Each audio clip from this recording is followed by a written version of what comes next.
All right. I think we'll go ahead and get started. So thank you everybody for your patience. Good morning, afternoon, and evening to everyone, depending on where you are, and welcome to today's webinar hosted by Merkle Science and Consensys. My name is Ian, and I lead the product team here at Merkle. For those of you unfamiliar with us, Merkle Science is a crypto threat detection, risk management, and compliance service provider for businesses, banks, and government agencies. We've been around since 2018 and are headquartered out in New York with offices in London, Bangalore, and Singapore. Now, as the crypto market picks up, I'm sure a lot of you are seeing a lot of activity. And unfortunately, even though the market is picking up for all of us, what that also means is that we do see a rise in illicit activity. And as criminals get more sophisticated with their money laundering schemes, we've got to constantly stay on our toes as we develop new ways to combat them. With that said, I am very excited to have with me Steve from Consensys, who has kindly taken time out of his busy schedule to share with us his experience as a practitioner in the space on how Consensys manages to stay ahead of these illicit actors. Steve brings with him a wealth of experience from both traditional and crypto compliance and has been a great help in providing us valuable insight here at Merkle when it comes to developing new approaches to combat money laundering. Now, before I hand over the mic to Steve in terms of the agenda, Steve will kick off the session by sharing with us how Consensys has built a predictive compliance framework to address sanction challenges. He will also share some practical insights from compliant leaders on managing risk across jurisdictions, which I'm sure will be useful for many of our viewers.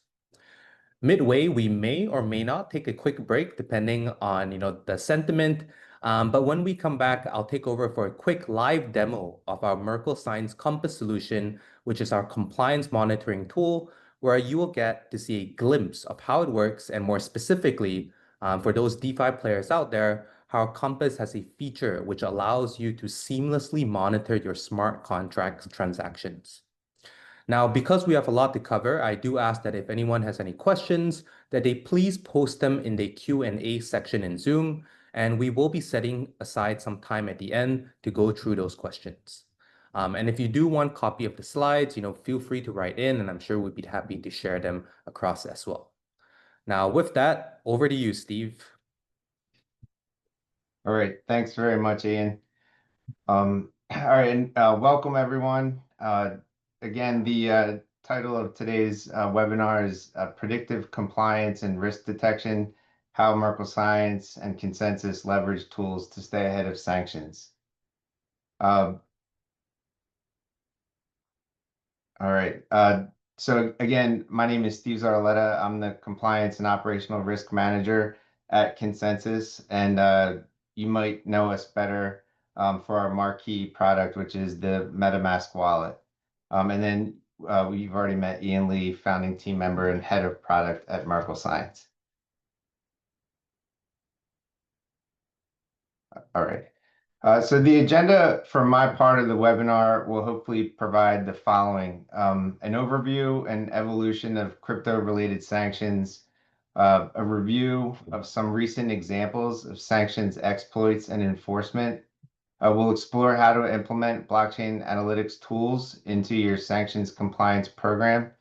We'll discuss the latest regulatory trends and technological innovations. And finally, we'll offer some practical recommendations to stay compliant with sanctions regulations. And then, as Ian noted, the second part of the webinar will be led by Ian, who will provide a live demo of the Merkle Science Compass software. All right, so the objectives.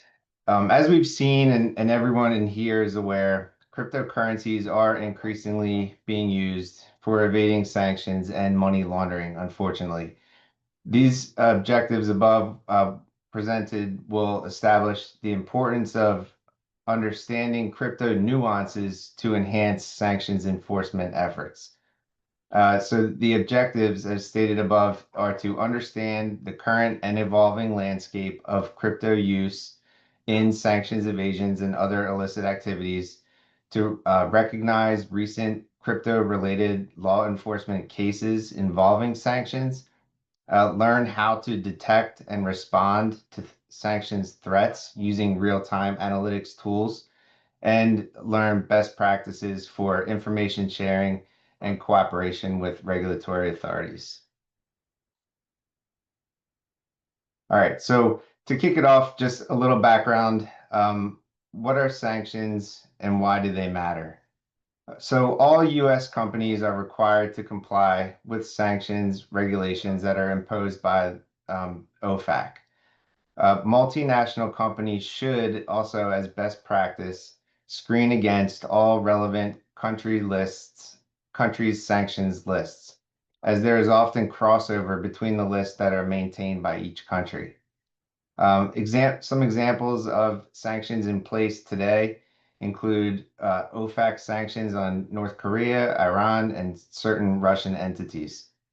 There are also sectorial bans on specific industries, for example, the financial, energy, and defense, military, and mining industries. So companies need to be aware and protect against all of those.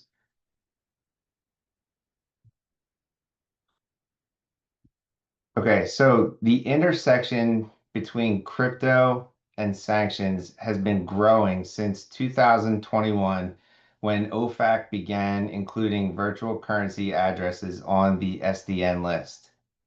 There are currently over 350 addresses from multiple blockchains that have been added to the SDN list. And you can see above, it spans, at least 8 different blockchains. And this list is growing as virtual currency addresses are added, with the most recent address being added yesterday, in fact. All right. So, how are sanctions controls applied in a crypto company? Sanctions controls should consider the names of both individuals, entities, and vessels, virtual currency addresses, and region specific. So, for example, North Korea, Iran, and Cuba. Region specific blocking is frequently done by IP address blocking. However, it can also be done by more sophisticated means like cell phone or Wi-Fi tracing. Companies may use other services like AWS, for example, to implement IP blocking for entire countries or even specific regions within a country, like the Ukraine regions of Crimea, Luhansk, and Donetsk. Other considerations not listed here are sanctions related to controls for onboarding of employees, especially for remote companies, as there have been an increase in foreign actors from sanctioned countries applying for, and in some cases, being hired at companies for the purpose of gaining intel into the company's operations.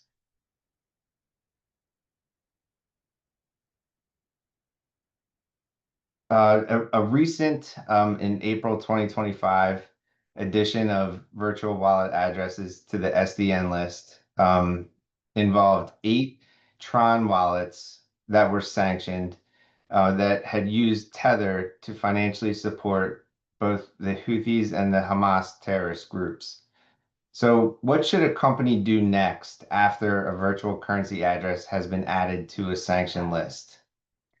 Shown here in the chart on the slide is a glimpse of what is to come later in this presentation of how companies can uh, identify and cluster sanctioned addresses and compare those clusters to their own internal wallets that they're monitoring. Utilizing a tool like Merkle Science Tracker, um, a company can quickly assess their wallet's interactions with newly added sanctioned addresses and determine any necessary actions, whether that be blocking, reporting, or otherwise.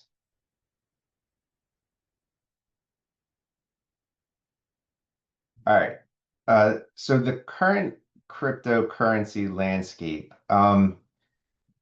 Why is the number of virtual wallet addresses on the sanctions list continuing to grow? Well, this is in large part due to the rapid growth of the cryptocurrency industry, growing adoption of stablecoins, the pseudonymity of addresses, and the borderless nature of conducting transactions on a blockchain. These features pose unique challenges for law enforcement as criminals exploit these features of the technology to evade sanctions. And I want to highlight here, specific to stablecoins, much of the recent growth is fueled by increasing institutional interest, um, as well as broader use of cross-border payments and the development of regulatory frameworks like the U.S. Genius Act, which we will discuss further in later slides. Reports estimate that the total value of stablecoins has doubled in the last 18 months, and transaction volumes now surpass those of major payment networks like Visa and MasterCard combined.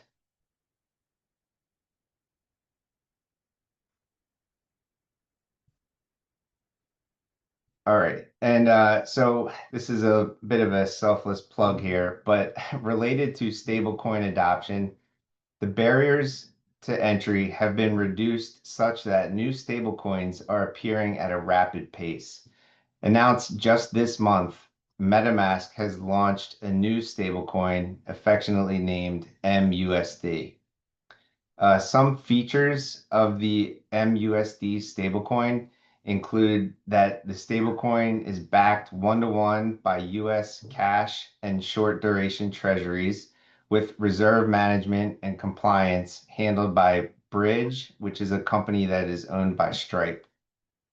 There are built-in wallet features where MUSD will be available for seamless on-ramping, swapping, bridging, and transferring across chains. It launched first on the Ethereum and Linea networks, and the plans include real-world spending, making MUSD spendable through the MetaMask card at millions of merchants who accept MasterCard. By providing a native stablecoin, MetaMask aims to improve the user experience by reducing friction and costs for users who are new to Web3 and self-custody. Okay, but stablecoins do not come without their own risks. So sanctions risks related to stablecoins. Although the term stablecoin alludes to a safer alternative to other coins with greater volatility, stablecoins still carry risk related to sanctions. Sanctions risk for stablecoins stems from their potential to bypass traditional financial systems, enabling sanctioned entities to move money and evade sanctions and evade restrictions. Because stablecoins can facilitate quick, borderless, and often pseudonymous transactions, they present a significant anti-money laundering and counter-terrorist financing risk for regulators and financial institutions.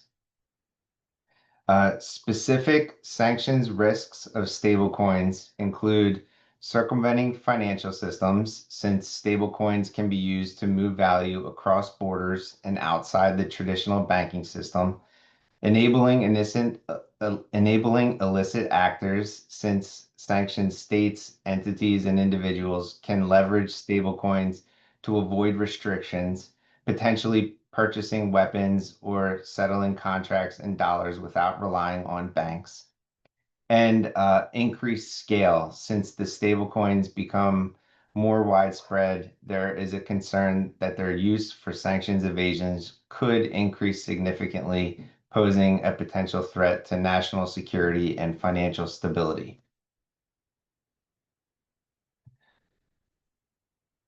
But fear not, because there are strong mitigating factors that reduce the sanction risk related to stablecoins. The transparency that blockchain technology offers allows tools like Merkle Science Compass to be effective at monitoring and disrupting sanctions evasion. There is also new legislation, as previously mentioned, like the U.S. Genius Act, which introduces robust compliance requirements for issuers, including, importantly, the ability to freeze funds. So specific mitigating measures related to stablecoins include monitoring and transaction tracing, where blockchain analytics and transaction monitoring tools can help compliance teams and regulators trace suspicious activity and identify potential sanctions violations. Ecosystem monitoring, where issuers, exchanges, and financial institutions are increasingly expected to monitor their ecosystems for sanctions-related risks. Legal frameworks are being rolled out with new legislation that clarify sanctions-related regulatory requirements for stablecoins. The technological capability of stablecoins is unique in that stablecoin issuers have the ability to comply with lawful orders to freeze, seize, burn, or prevent the transfer of funds, which again is a mandate of the U.S. Genius Act. And finally, international collaboration with bodies such as the Financial Action Task Force and other international bodies that continue to monitor stablecoin risks and promote global implementation of AML and CFT standards. All right, so now we'll dive into some recent law enforcement cases related to sanctions. It seems like every week there's another article about DPRK's Lazarus Group or another illicit actor exploiting cryptocurrencies. Some recent high-profile law enforcement cases include the 2022 sanctioning of the virtual currency mixer Tornado Cash, numerous examples of DPRK's Lazarus Group's involvement in crypto-related exploits, and other investigations into DeFi platforms and decentralized exchanges, for example, used in the 2023 FTX hacks and in the 2025 Bybit hack.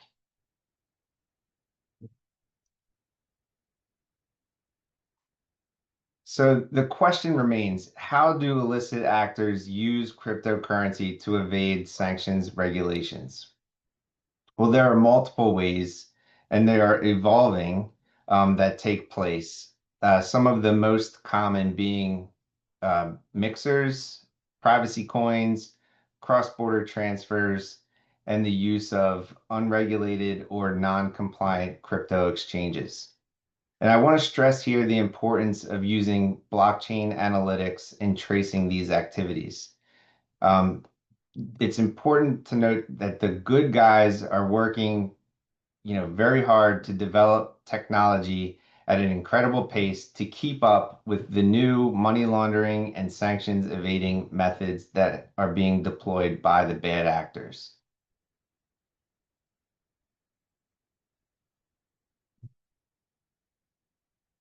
Okay, so next we'll take a look at an example of how blockchain analytics tools are able to assist companies in identifying their sanction risk exposure.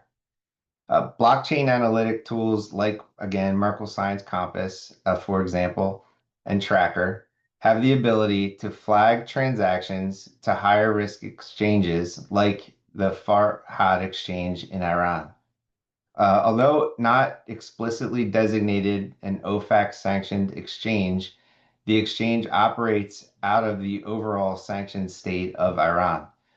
So companies should consider the potential for illicit activity in determining the level of controls that should be applied to such exchanges and related addresses. And as shown in the graphic on this slide, Compass has identified the transaction going to a wallet address that Consensys was monitoring to the Farhad exchange.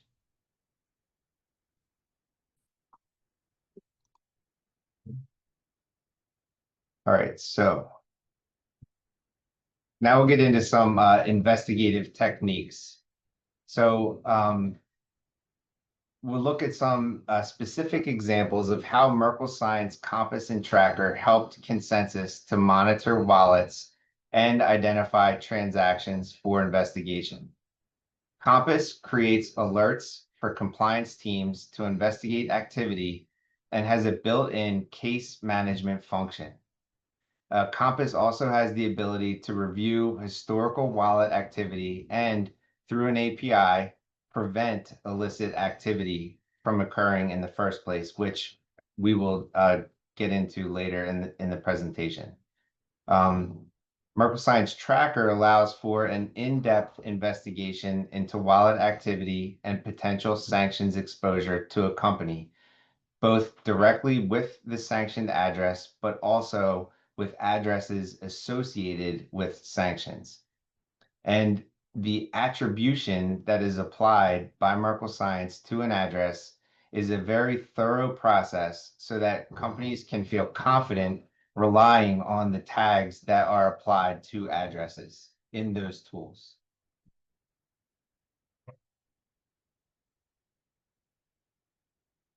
All right.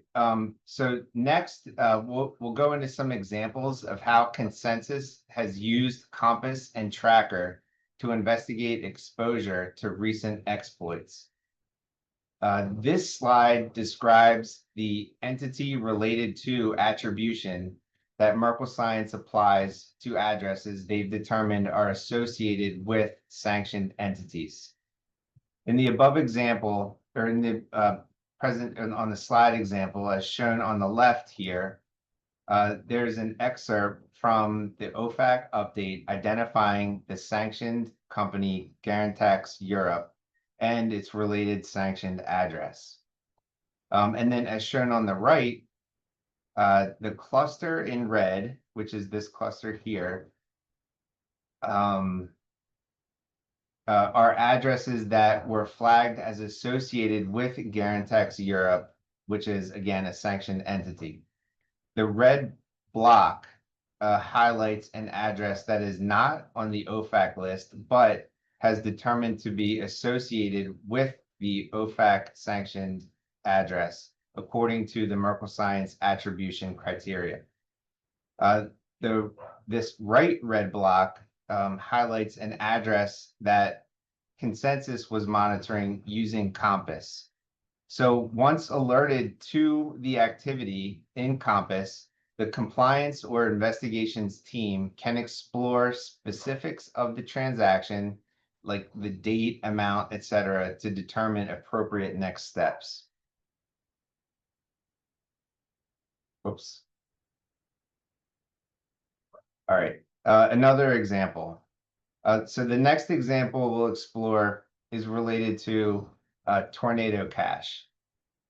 An investigator can quickly and easily identify any transaction or any interaction with sanctioned addresses and review the transactions to identify sanctions exposure to the company. So investigators can analyze the activity to review the timing of the sanction or the timing of the sanction and the transaction to determine whether or not it should have been prohibited. This is particularly important for the Tornado Cash example, where the mixer addresses were added and then later removed from the OFAC list. So timing is critical. And again, shown here are torn addresses and interactions with internal addresses that Consensys was monitoring. Using Merkle Science, Compass, and Tracker, we were able to filter and sort the transactions in order to provide additional insight into the company's exposure. All right, and then the last example that we'll review is related to the recent Bybit hack by DPRK's Lazarus Group in 2025. The cluster on the left here, this large cluster, are the original 42 addresses that were identified as being related to the Bybit exploiter address. This red box on the right are the internal addresses that were being monitored by Consensys. So using these graphs, you can quickly and easily see that there was no interaction between those two clusters. This is a great tool for showing management quickly and easily the exposure to any company of a hack in real time. All right, so next we're going to dive a little bit deeper into the Bybit hack because it was such a sophisticated hack and how Tracker helps to uncover information related to the activity. And also displaying the capabilities of the Compass and Tracker tools. So the graph on this slide was created by a member of our internal compliance team, which showed the victim's address and the hacker's addresses. Based on the speed at which the funds were stolen and moved, it is clear that the Bybit exploit was a very sophisticated and clearly planned out heist. A brief overview of the initial funds flow is as follows. So the purple icon labeled as 1 is the Bybit victim wallet. The red address labeled as number 2 was the exploiter that actually took the funds initially. And then the yellow address labeled as number 3 is an associated address that will be explored further on the next slide. But what's important to note here is that there were 42 addresses that, once exploited, received 10,000 Ethereum each for the purpose of obfuscating the origins of the funds. All right, so this next slide gets a little complex. But as you can see here, this chart on the left is the same chart from the previous slide. We've isolated that yellow address on the chart to the right, so this number 3. So for reference, number 3 and number 4 are the same address. That address sent hundreds of transfers to newly created addresses, further breaking up the amounts into smaller values for the purpose of laundering the stolen funds. Ultimately, the 10,000 ETH ended up on Thorchain, as reflected in the top right-hand chart. And importantly, this was only one of the 42 wallet's activity. So the above transaction pattern occurred 41 other times for the other associated wallets, and the laundering didn't stop there. This laundering effort required massive teams of hackers and, in some cases, using bots created for the purpose of further distributing the funds. Keeping up with this fast movement creates a heavy burden on compliance teams working to keep up with the new activity and is nearly impossible without the use of a powerful analytical tool. Okay, so what are some consequences of crypto companies not taking action when an attack like this takes place? As stated previously, U.S. companies have an obligation to comply with U.S. sanctions regulations, and international companies have similar requirements. So in addition to the Thorchain, another crypto service company, EXCH, was also used by the Lazarus Group as part of the Bybit laundering efforts. The lack of action by EXCH and their perceived complacence resulted in government scrutiny, which ultimately led to EXCH being shut down, as shown in the headlines on the slide presented.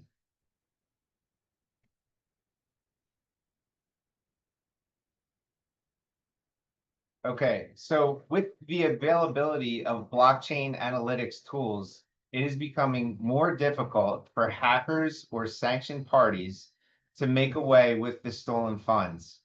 In many cases, the funds sit dormant for months or even years in the involved wallets.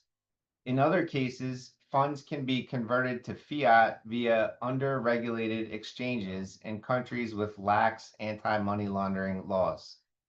And in still other cases, the hackers can get creative and create new ways to off-ramp the stolen funds. At this stage, I'm sure everyone on this call is familiar with the term meme coin. So these were recently made famous due to the Solana blockchain and the Pump Fund service, which enables the easy creation of meme coins by literally anyone with internet access. Meme coins have frequently been used to pump and dump otherwise worthless tokens. And as reflected in the headline shown, it is suspected that the Lazarus Group may have used Pump Fund to create meme coins on Solana to then artificially create interest in those meme coins, driving up the price, only for them to then dump the coins and effectively clean the funds that were stolen.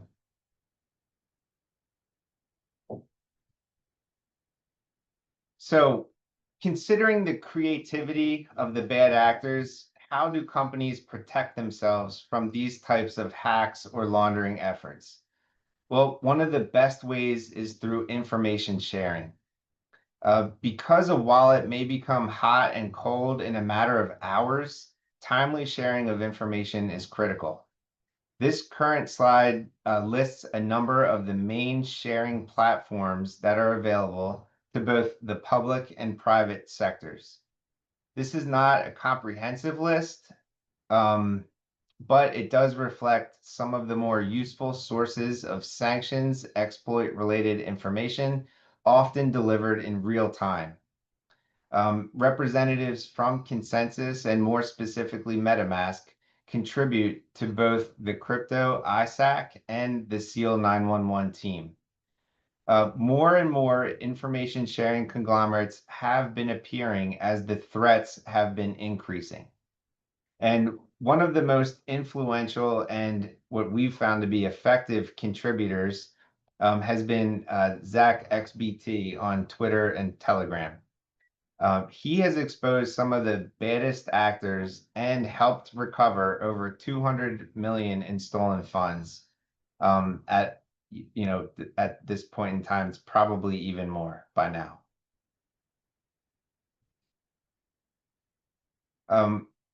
So on this slide is shown an example of a Telegram post that Zach XBT made recently related to a theft by DPRK, where they identify the exploiter addresses. So companies using blockchain analytics firms like Merkle Science can use this information to begin the process of applying an attribution to an address or flagging in their tool. And it is interesting to note that according to this message displayed, that DPRK appears to be using Tornado Cash in their laundering efforts.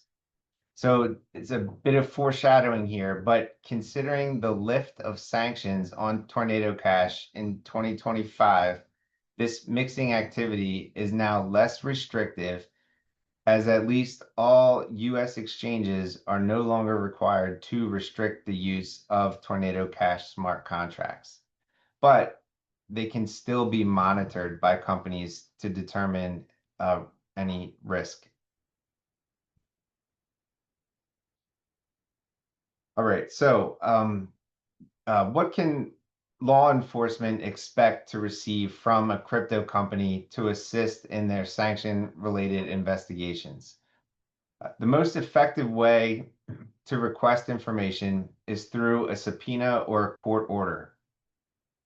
Not every company may retain the same information depending on the company's status. For example, MSBs and VASPs are required to hold certain information, whereas self-hosted wallet providers like MetaMask is not currently. Exchanges and on-ramp providers are required to perform KYC on their customers. However, technology providers like self-hosted wallet providers and node providers are not currently required to perform KYC for their users. Node providers may have access to IP address information as this data is required to complete a transaction. But due to privacy concerns, many do not retain this information after the transactions are executed. Law enforcement would benefit from familiarizing themselves with the difference in crypto service providers to assist in their investigative strategies. All right. Now, a look to the horizon reflects changes in the position of certain regulatory bodies, due in large part to the change in administration in the United States. The trend is that with certain regulators, there is a softening approach to cryptocurrency in general, which may result in an increase in use by illicit actors. This is seen with the SEC, who recently dropped a multitude of cases against crypto companies, including Consensys for their crypto offerings. It is also seen with the OCC and the Commodities Futures Trading Commission, where financial institutions are no longer scrutinized for offering crypto-related services. However, it is interesting to note, as shown in the FinCEN update, that there is also an awareness of the increased risk and an indication of heightened requirements for certain types of companies. For example, FinCEN has suggested lowering reporting thresholds and mandating blockchain analytics to be implemented into a company's internal controls.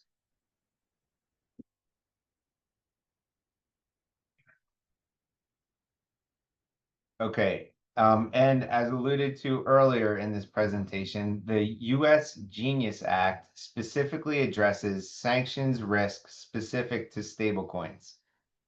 The U.S. Genius Act, which was passed in July 2025, targets sanctions risk through measures for stablecoin issuers and also digital asset service providers, as well as enhanced powers for the Treasury Department. For stablecoin issuers specifically, permitted payment stablecoin issuers, coined PPSIs, or just issuers for short, which are licensed under the Act, must maintain effective sanctions compliance programs. Issuers are required to have the technical capability to freeze issued stablecoins involved in illicit activity, including those in non-custodial wallets. So this is what was addressed in an earlier slide. Issuers must submit an annual compliance certification regarding their adherence to AML and sanctions rules. The Act establishes a protocol for the Treasury Department to coordinate with issuers to ensure that a sanctioned person's stablecoin assets can be frozen effectively. And then for digital asset service providers specifically, after a 3-year transition period, DASPs will be prohibited from offering, selling, or trading payment stablecoins unless they are issued by a permitted U.S. issuer or a comparable approved foreign issuer. The Act empowers the Treasury Department to ban trading of stablecoins from non-compliant foreign issuers, and authorizes penalties for U.S.-based intermediaries who knowingly handle them.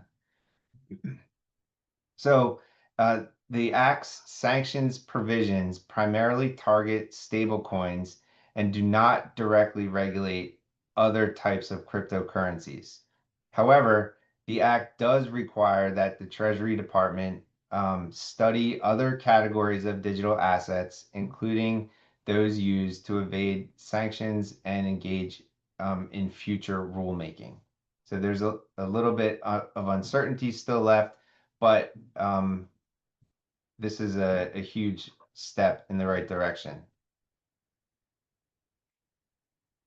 Okay, so some advancements with technology also create challenges for sanctions compliance programs. AI and machine learning are good to be used by both good and bad actors, or sorry, they're going to be used by both good and bad actors. And as mentioned, DeFi currently operates under a different set of rules than centralized exchanges, in some cases, which may complicate enforcement efforts. Privacy coins and layer 2 solutions, while created with good intentions to improve blockchain function and infrastructure, also create opportunities for sanctioned parties to exploit these advancements. So keeping up with these emerging technologies requires specialized tools and expertise.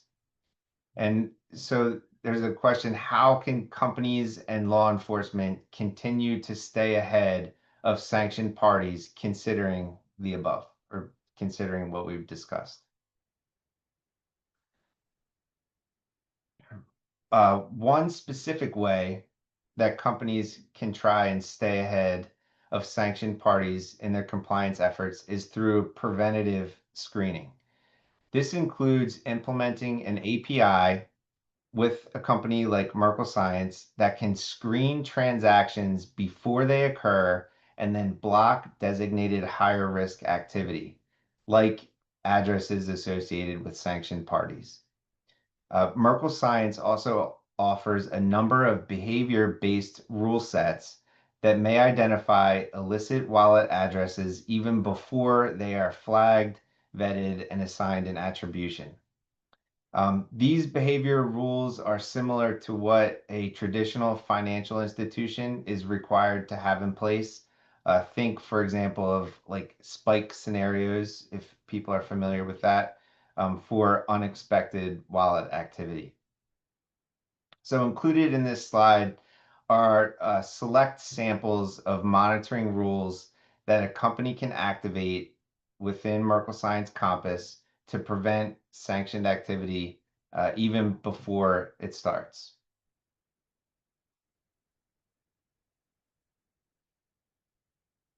Okay, let's see.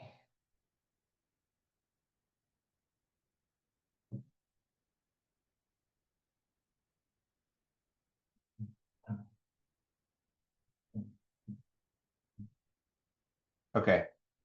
All right. So in addition to the technology advances that are rapidly taking place, there are also regulatory changes which create challenges for sanction compliance programs. Two recent examples are provided here. In March 2025, a judge ruled that essentially smart contracts cannot be sanctioned as they are not considered property. This ruling arguably curtails federal agency discretion in the crypto space. And then in a more recent example, in May 2025, a general license was issued for Syria, which lifted a large portion of the US embargo on the country. This change authorized transactions with the government of Syria and a number of key parties in the Syrian economy. So when these things happen, sanctions compliance teams have to keep up with these changes and adjust their controls accordingly. Monitoring tools like Compass and Tracker with easily adaptable and customizable settings make it easy for a compliance department to address these changes as they occur. All right. So this is a little game here. So further complicating sanctions compliance efforts, as shown on the previous slide, the Tornado Cash smart contracts and Torn token are no longer sanctioned in the United States. However, one of the co-founders, Roman Semenov, remains on the OFAC SDN list. So this distinction further exemplifies how sanctions compliance departments need to stay diligent regarding sanctions updates and changes to ensure that their companies remain compliant with sanctions laws.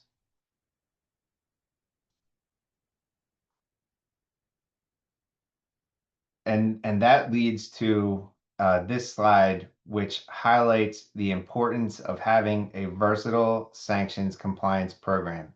You cannot just set it and let it, as companies may have been able to in the past.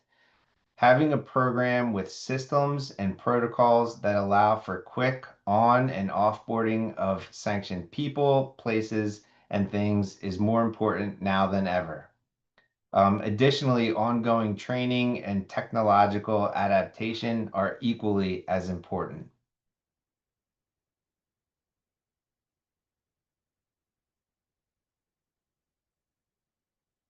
All right, so some key enforcement strategies and the road ahead. Proactive and informed enforcement will be crucial as the landscape continues to evolve. Compliance departments are encouraged to participate in training and information sharing networks. Investment in sophisticated blockchain analytics software technologies that are forward thinking in their approach to compliance, like Merkle Science is. Um, and we have seen an increase in the number of law enforcement agencies, even small town police departments, for example, that have developed crypto task forces due to the increase in crypto-related cases that have been reported.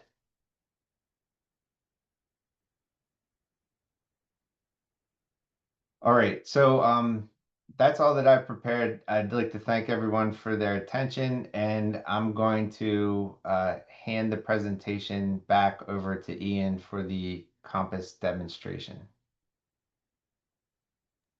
All right. Thank you very much, Steve. I think I personally learned a lot, from your presentation as well. And, thanks for the shout out to Merkle Science. So before I launch into my session, and I think, we'll go ahead and skip the break in the interest of time.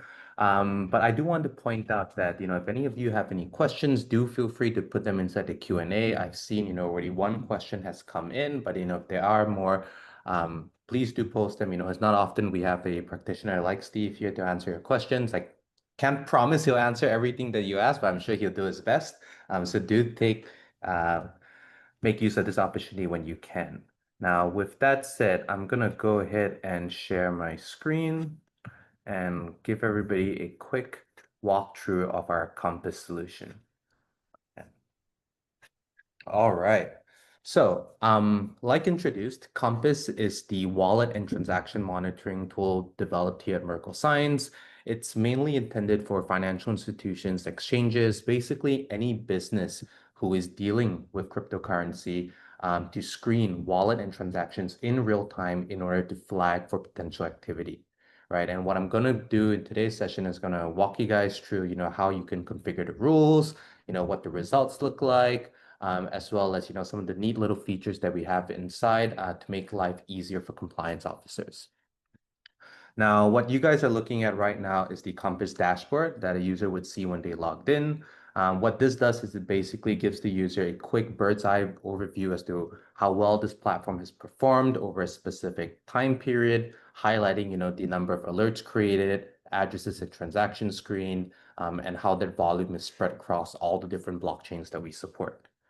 Now, Compass does come with a built-in case management. So for users who chooses to use the built-in tool, here is also a way for them to track how cases are created, how many are pending, as well as the effectiveness of their compliance team when it comes to resolving these alerts. And one of the best things about Compass is that we do stress a lot on customization. We recognize that risk is different in many different jurisdictions, as well as it's treated differently across organizations. So within Compass, you do have the ability to customize and create rules with no coding required. And on the dashboard, you can also track what are the most common rules being triggered. Now, with that said, if I can bring your attention to the top right of the screen, so you'll notice that Compass also has a feature called Workspaces. A lot of our clients today, they don't just operate in one jurisdiction. One of the great things about blockchain is that it's a global technology that basically connects anyone, anywhere around the world with an internet connection. And what this means is that, most businesses, given the choice, they would try to operate in as many jurisdictions as possible in order to capture as large a market. Now, whilst that sounds like a dream come true for any business owner, I'm sure compliance officers on the call can attest it's a nightmare. You're telling me we have to screen clients across, a dozen different jurisdictions, across, a dozen different frameworks. How's that going to work? Well, in Compass, we allow users to basically create different workspaces, and you can think of each workspace as a separate instance where there is complete segregation of data, and more importantly, you can create and deploy different set of rules for each workspace. So what that means is that you can create a workspace for, Singapore, one for US, one for London, have different set of rules run in each workspace, and parse your client data to each respective workspace. Now, for each workspace, users also then have the option to access our risk management portal where they can create and deploy what we call risk policies, right? So you can think of a risk policy as basically a accumulation of different rules, and we've intentionally designed the platform to be very user-friendly. Again, no coding necessary. Any user can simply create a policy if they want. So in this case, let's call this, red flag suspicious behavior, for example, specify a description, choose what type of policy they want it to be. So in this case, if I want to create a behavior policy, all I need to do is choose the appropriate category. And then as simple as clicking add policy, I have a new policy created. And once you have a new policy created, you can then access the rule list. By default, new policies will be empty, and then you have the option to just add your own rules. Now, I do want to highlight as well that, given our time in the space, we have naturally developed different rule templates that we've mapped to different jurisdictions, as well as one that has been mapped against the FATF red flag indicator guidance document that was released a couple of years ago. So new users on the platform can simply, choose from one of our existing templates and basically get started out of the box. But for those of you who appreciate the flexibility of creating your own rules, all you need to do is click add rule, give it a name.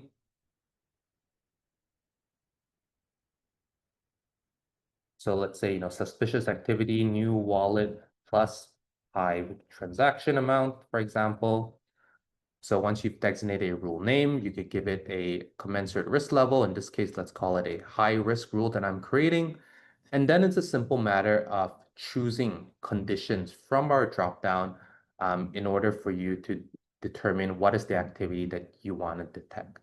So one very common example that we've seen criminals use in an attempt to bypass, the attribution done by blockchain analytic tools is that they might constantly create new wallets and have these new wallets interact with these services, right? And because the wallet is new, at that point, there might not have been any kind of attribution done by any provider in the space. And so they hope that, that's a way for them to evade detection. But as Steve pointed out, over time, it is possible for businesses to observe these type of behavior and develop specific rules in order to flag when such instances might be taking place. So an example could be, we might say, if the address that I'm screening was created in, let's say, the last 1 hour, and right after that, the address had also, let's say, attempted to send funds of more than $100,000 in 1 hour as well, right? So this is a behavior that basically describes, an attempt by a bad actor to create a new wallet, immediately fund that wallet with a large sum, and then use that wallet to try and interact with different service providers, right? And one of the beauty of this platform is that it's highly flexible, highly customizable, and we're all constantly working with our clients to develop and implement new type of behavior rules, which they can combine with existing rules in order to detect more complex typologies. And this is where, partnership, with practitioners in the space like Consensys and Steve become invaluable because they really are, the first line of defense where they're out there, observing these transactions in real time, and they're the first to detect on these new types of behaviors and patterns. Now, on top of being able to build rules to detect, suspicious behavior, one of the great things about blockchain is the transparency that the blockchain provides, where users can also see where funds are coming and going, right? So on top of behavior-based alerts, the Compass is also designed to detect what we call source of funds alerts, where users can basically create rules designed to detect if, let's say, transactions are originating from sanctions, darknet marketplaces, scam-related accounts, so on and so forth. And here at Merkle, we do again stress a lot on granularity, customizability. So we also have support for many different versions of the same rule that allows you to create alerts at what we call a subtype level, right? So as many of you are probably aware, not all exchanges have the same risk profile. Obviously, ones that are regulated with mandatory KYC and AML are naturally seen to be less risky, but then of course you also have exchanges with weak or non-existent KYC and AML policies, right, which are oftentimes more commonly used by bad actors to launder their funds. So users can be very granular when they're creating these rules, as well as we've also noticed that, for a lot of the larger players in the market who've been around for quite some time, they might be maintaining their own list of good and bad actors, right? So we also give them the option to create rules that are specific to entities. Now, once a new user comes on board and configured all these rules, on a day-to-day, clients are interacting with the platform via API. What that means is that you're sending us addresses and transactions in real time. The platform is able to screen that and provide an instant risk assessment, and more importantly, a risk score, which users can use in order to determine if they want to process a transaction. Now, here at Merkle, in Compass, we have a couple of different workflows. We have what's called an alert-based workflow where users can basically log in, work through cases that are assigned to them. We have an address and transaction-based workflow, which focuses on screening individual addresses and transactions, as well as what we call a customer-level workflow, right? Where oftentimes, for a lot of our exchange clients, their users are probably not just interacting with one address or one transaction, but they are trading across many different blockchains. And so there's a need for tools like this to be able to aggregate customer activity across multiple different blockchains, right? So with the customer level workflow, you can basically add a customer and assign multiple different addresses across different blockchains to that customer, which then has the benefit of running an aggregate set of rules. Now, to quickly give you guys a glimpse of what the results might look like in the platform, so let's go ahead and take a look at this Ethereum address that I screened a while back. Now, if you click on the address, immediately you'll go in on the left, you'll be able to see the risk level, right? In this case, it's an address with a critical risk because it's generated 2 open alerts that have yet to be resolved. Users would very quickly be able to see, all different asset that has historically been traded by this wallet, total incoming, total outgoing, when those transactions took place in order to get an idea of the time period. And then if the user were to scroll down, they would be able to see the alerts that they had created that were flagged by this address, right? Specifically the date of when these alerts were created. If we scroll down a little bit more, we do provide users with an aggregate view of all the indirect deposit and withdrawal exposure that this address has been identified in the past, both in the form of a pie chart, so users can very easily see, how much of its funds came from, exchanges versus DeFi, and where most of the funds in this address is going.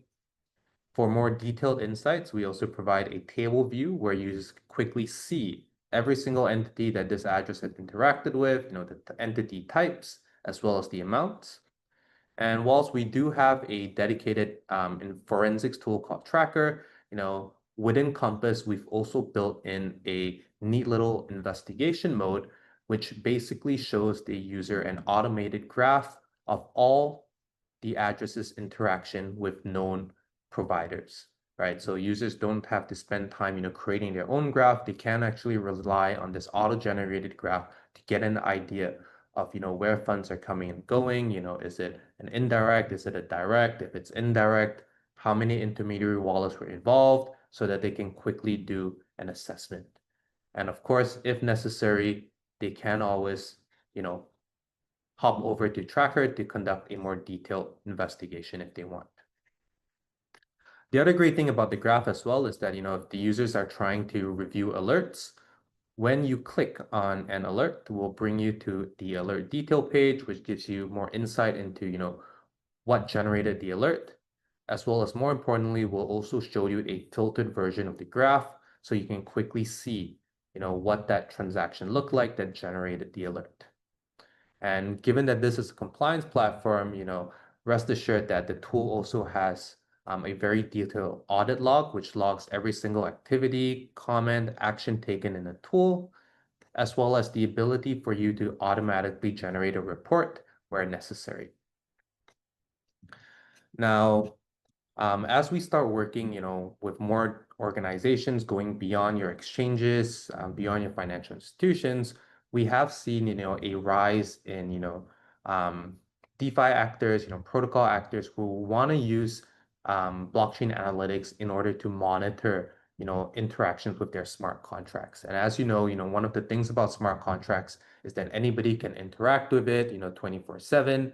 And whilst there has been a lot of new work done by some of the more proactive users in the space who have started building compliance into the smart contract, where anytime somebody is trying to interact with the smart contract, it will first call a provider like Merkle in order to identify if the actor is good or bad.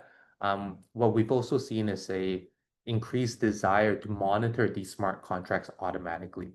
And this is, again, one of the great things about blockchain, unlike traditional monitoring where the companies themselves often have to send the transactions to the service provider for the analysis to take place, with blockchain monitoring, we are able to actually perform a lot of the monitoring directly on the blockchain, right? And so a neat little feature that we developed for a lot of our crypto clients is something called a smart contract watch list, where let's say, you have a smart contract, let's say the MetaMask smart contract, and you basically want to monitor every time somebody's interacting with that smart contract. All you need to do is add the smart contract to our watch list.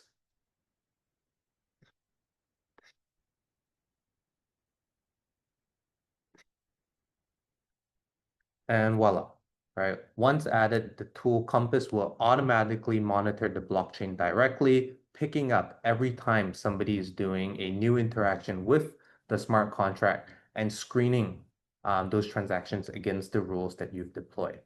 And, recognizing that, a lot of businesses might have different set of rules that they want to run against each customer. One of the features within each tool, each rule as well, is that you can add something called a custom tag. And with those custom tags to the wallet, you can basically segregate how these rules are run against different address types, right? Another feature that I want to quickly highlight is our custom blacklist and whitelist, or basically custom list feature. Again, as much as we try our best here at Merkle to maintain as large an attribution data set as possible, we do recognize that companies in the space, they are again the first to hear of anything good or bad. Oftentimes they might maintain their own internal blacklist or whitelist, and so within the tool they can also easily create their own blacklist or whitelist if necessary, right? And that has the benefit of basically bypassing our risk assessment and permanently assigning addresses a certain risk level, which can ensure that any transactions with those addresses are either blocked or let through whenever screened. Now, integrations in the space is also key. So, happy to share that, with Compass, we do have integrations so that users can receive notifications via Slack, webhook, as well as we do have a built-in integration with Fireblocks so that Fireblocks users can basically access Compass without any custom work done necessary. And so, with that, that's everything that I'm going to share on Compass today. Obviously, Compass has a lot more bells and whistles, but I don't want to, take away the focus of today's session by focusing too much on the tool. For those of you who are interested to learn more about Compass, you are, more than welcome to reach out to myself or anyone in the team, and we'd be happy to set up some time to walk you guys through the tool and set you up with an account if you are interested to try it out. Yeah. So I know this was shorter than intended, and so we have plenty of time left. I have not seen any new questions come in, so I do want to make another shout out to see if anybody has any questions. Pertaining to the one question that did come in earlier as well, I do want to add on to Steve's answer. So the question was, if users do not need to provide KYC documentation when trading on decentralized exchanges, how can Merkle Science tool monitor sanctioned individuals for these transactions? So you are right? One of the key issues with decentralized exchanges or decentralized platforms in general is that they typically don't require KYC. And this is why blockchain analytics becomes so important, right? Because even though we may not know who controls the wallet interacting with these decentralized platforms, one of the great things about blockchain is that it is transparent and we do have the ability to screen for indirect exposure, right? And if you think about it, even if these new actors are creating a new wallet in order to try and hide who they are, at the end of the day, they are still required to fund these wallets, right? And so if the funds are coming from one of the wallets known to be controlled by these sanctioned individuals, blockchain analytic tools would still be able to detect indirect exposure to these sanctioned individual wallets. And this is where, experienced compliance officers come into play, where they'd have to analyze the intermediary wallets, the exposure in order to try and assess, the proximity between the address in question to the sanctioned exposure.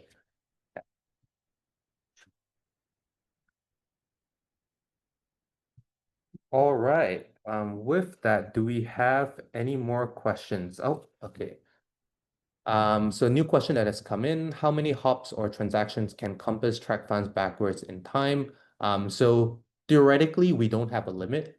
This is something that the user can customize, which means that if they want to go back, 100 hops, they can. If they want to screen through an address's entire transaction history spanning, 10 years or more, they can. Practically speaking, though, I can tell you that most users do not screen back so many hops because, if they were, any address that has been around for, long enough would automatically flag an alert, and it just causes a lot of false positives in general. I can say from my experience, I usually see customers quite happy with, a 3 to 5 hop range, but I'm happy to see, Steve, if you have anything that you like to share here as well in terms of what you might recommend in terms of hops and transactions. Bearing in mind that this is not formal compliance advice, so we won't hold you accountable. But yeah. Yeah, no, I agree. And depending on obviously like the situation, typically 3 to 5 hops, like even that would create a ton of noise, especially once something hits like a mixer or another smart contract that's frequently used, you just get a lot of noise. So, obviously 1 hops, 2 hops, 3 hops, that's like in our experience, enough to get you the information that you need to make an informed decision. Hmm.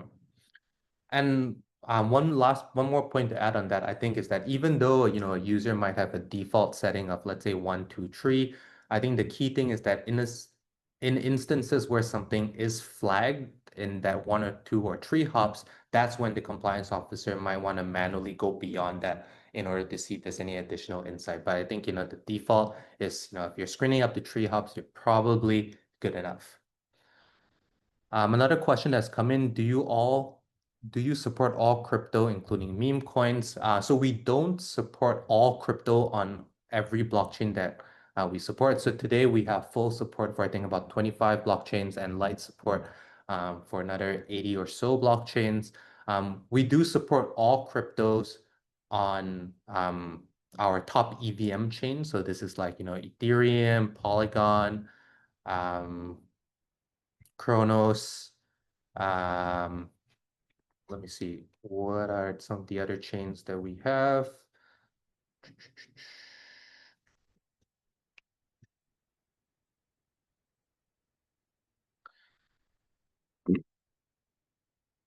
Binance Smart Chain, Tron, Cardano. So for some of the more popular ones, we do support all tokens, but for the less popular blockchains, we typically only support, the top couple thousand. Yeah.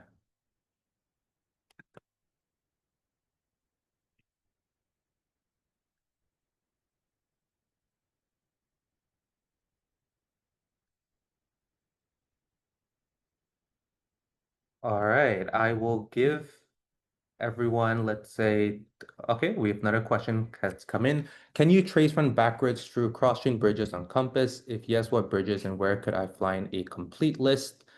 So Compass would be able to detect that funds are coming from a bridge. If the user would like to perform tracing through the bridge, typically they would pop into our tracker platform in order to trace through the bridge. If you are interested in knowing what are the bridges that we support, you can write in, but just to give you guys a glimpse, um, this is a quick glimpse into the different bridges that we support on Tracker.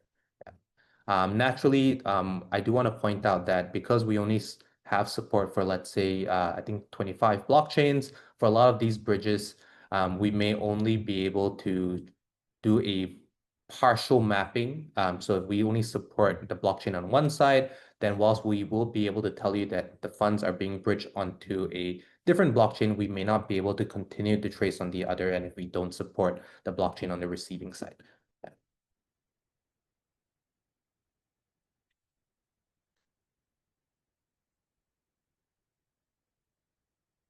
All right. So when I don't see a new question pop up in the chat for up to a minute, that's when I will decide to terminate. That's when we'll end the session. So if you guys do have any questions, please feel free to post them inside the chat. Nothing is too simple or too obvious. Oftentimes, I think people make a lot of assumptions in this space, which can be problematic. So if you guys have any questions at all, feel free to post them whilst you still have Steve and I online.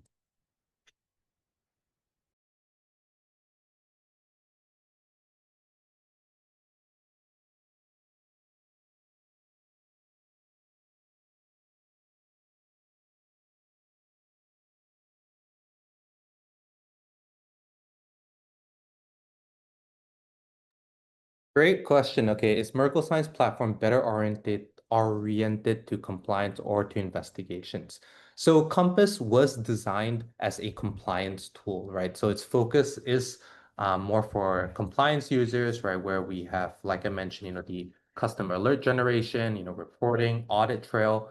For users whose jobs are more focused on investigations, we have a forensics tool called Tracker, which is more heavy focused on visualizing transaction flows, providing useful metadata for investigations. So different tools serve different purposes. Yeah. Do we know how much of Bybit stolen funds are located? Ooh, that's a good question. I don't know off the top of my head. I don't know, Steve, if this is something you've been following. Yeah, in fact, I just did a quick Google search and it says like currently about 60% are untraceable. And I apologize for the jackhammering. I'm not sure if you guys can hear that, but they decided to do some concrete work outside today, so I apologize. But yeah, so around 60% is still untraceable, but the other 40% has been traced and either frozen or is actively being monitored. Awesome.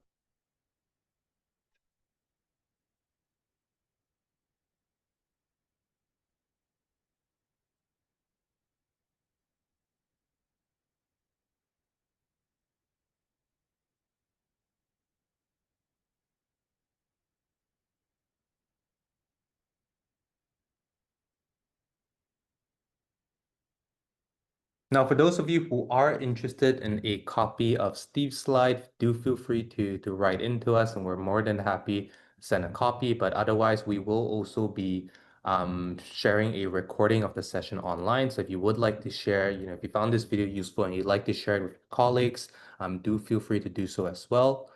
Um, how could Merkle tracing help to recover the rest? So I don't think it's something that, it's only restricted to us. I know all the large blockchain analytic firms are working on this issue. Where blockchain analytics can come in is that, we can trace where these funds are going with the goals of hopefully identifying it going into an exchange for off-ramp purposes, right? One of the reasons regulators around the world are in a rush to regulate as many crypto businesses as possible is because they recognize that those businesses are one of the only avenues that they can turn to in order to get information on these bad actors, as well as it's also one of the most effective ways for them to be able to seize these stolen funds. Right. Like Steve mentioned in his presentation, I think one of the key differences between, traditional crime and crypto crime is unlike traditional crime where once funds have been stolen from, let's say, a bank, criminals are oftentimes in a rush to try and cash that out because they don't want the funds to be frozen. The thing about blockchain is that unless you have the private key of a wallet, there's nobody that can touch those funds, right? So criminals are quite comfortable leaving stolen assets in wallets for, days, months, years at a time, before then moving those funds to cash them out. And so, a feature that I didn't mention, which a lot of tools have today, is something called a watch list, where it's not uncommon for, law enforcement to be using these tools to monitor these addresses holding stolen funds. And any future transactions would then trigger an alert, which will prompt the law enforcement officer to then continue tracing. And that's something that, we've deployed on all these wallets, which are currently holding the Bybit's funds. And so anytime there are any future transactions, that's when we'll pop back onto the blockchain and continue our tracing.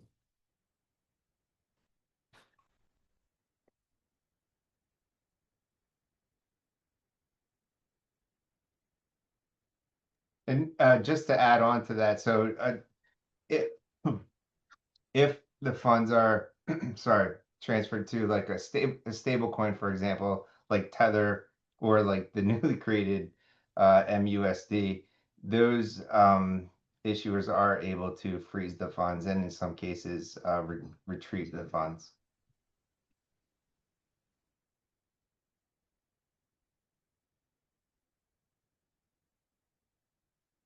Sure, we'll send you a copy of the presentation. Yeah.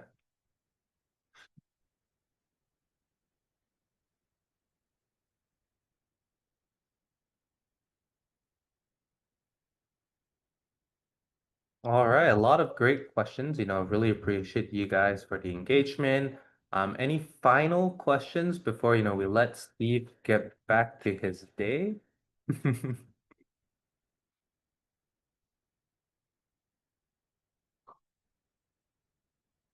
All right. Well, if there are any, feel free to reach out to Steve or myself anytime. We'd be more than happy to engage with you guys one-on-one.